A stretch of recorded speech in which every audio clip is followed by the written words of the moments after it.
Баршаңызға сәлем алейкум, каналыма қош келдіңіздер. Бүгін сіздермен бірге қатпарлы самсаны түюдің 3 түрлі өте әдемі және де оңай жолдарымен бөлісетін боламын. Міндетті түрде видеоны соңына дейін қарап, осы түю жолдарын үйреніп алыңыздар. Дастархандарыңызда әдемі болып көрінетін болады. Естіп тұрғандарыңыздай, бізде осындай самсамыз қытырлақ, күшті, қатпарлы болып шығады. Міндетті түрде дайындап көріңіздер.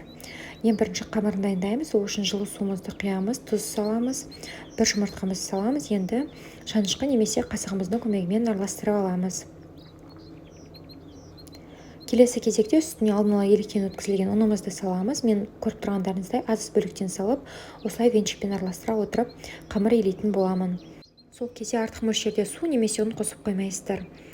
Міне қазір біз венчикпен араласқанға дейін венчикпен араластырамын. Одан кейін бізде қамырымыз сәл қоюланған кезде қолымыздың көмегімен қамыр илейтін боламыз. Бізде өте жұмсақ қамыр шығады. Құрамына ешқандай да қаймақ қосып қажет емес. Қазір қамырымыз дайын болды. Енді бетін жауып шамамен 10-15 минутқа қойып қоямыз. Оған дейін салмасын дайындаймыз. Тартылған еттің үстіне измельчительден ұсақтағыштан өткізілген картоп саламын, немесе оны сіздер ұсақтап турасаңыздар да болады. Және де пиязымды саламын. Пиязды да измельчительден өткізіп алдым. Дәміне қарай тұз және де қара бұрыш қолдансаңыздар болады. Енді жақсылап тұрып барлығын араластырамыз. Егер сіздерде ұсақтағыш, яғни измельчитель болмаған жағдайда пиязды да картопты да ұсақтап турасаңыздар болады. Міне біздің салмамыз дайын. Енді қатпарлы қамырды жасауға кірісеміз. Менде осы құрам бойынша 3 жазым ұн шықты. Қазір біріншісін жайып жатырмын. Егер сіздерге видео ұнап жатса, каналыма тіркеліп қоңырауды басуды ұмытпаңыздар. Қамырымыз міне осындай жұқалықта болды. Енді үстіне сары май ертіп құятын боламыз.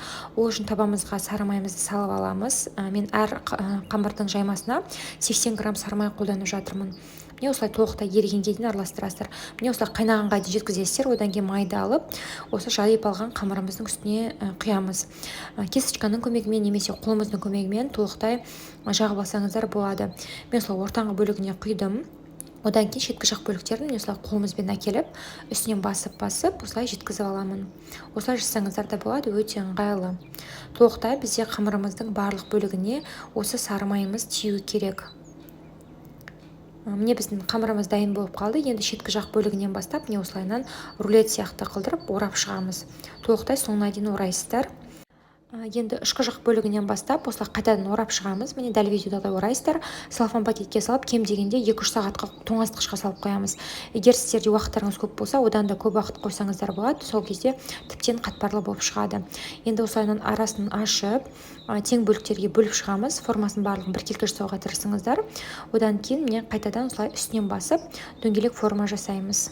Тура осы әдіс бойынша барлық қамырларымызды жасап шығамыз.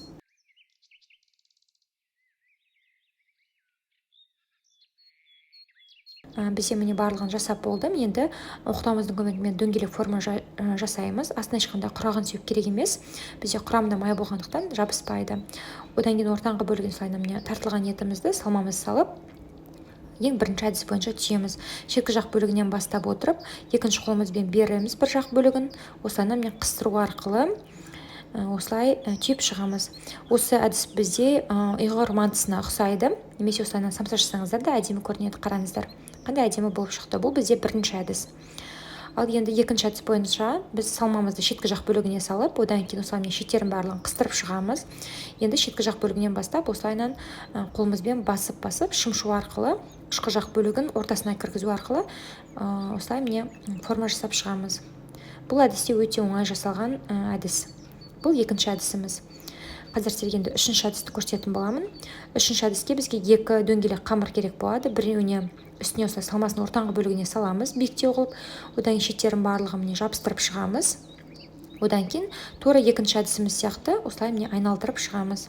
Бұл әдісі өте әдемі. Самсаның классикалық түйу түрінен жалыққан болсаңыздар, міндетті түрде осы әдістерді қолданып самсаларын жасап көрсеңіздер болады. Енді үстіне жұмыртқаның сарысын жағып шығамыз. Қалауымызда кунжут немесе мак сепсеңіздер болады. Алдын ала қызып тұрған пеште 180 градуста 40 минут пісіріп аламыз. Самсаларды ыстықта дастарханға ұсынатын болсаңыздар, өте керемет болып шығады. Міне біздің самсаларымыз дайын, дастарханға ұсынсаңыздар болады. Өте керемет болып шығады және де бір жасағаннан шығатын қатпарлы самса. Егер видео ұнаса, каналыма тіркеліп, қоңырау белгісін басуды ұмытпаңыздар. сол кезде каналыма шыққан жаңа рецепттерді ең бірінші болып көретін боласыздар. Келесі кездескенше, ассалаумағалейкум.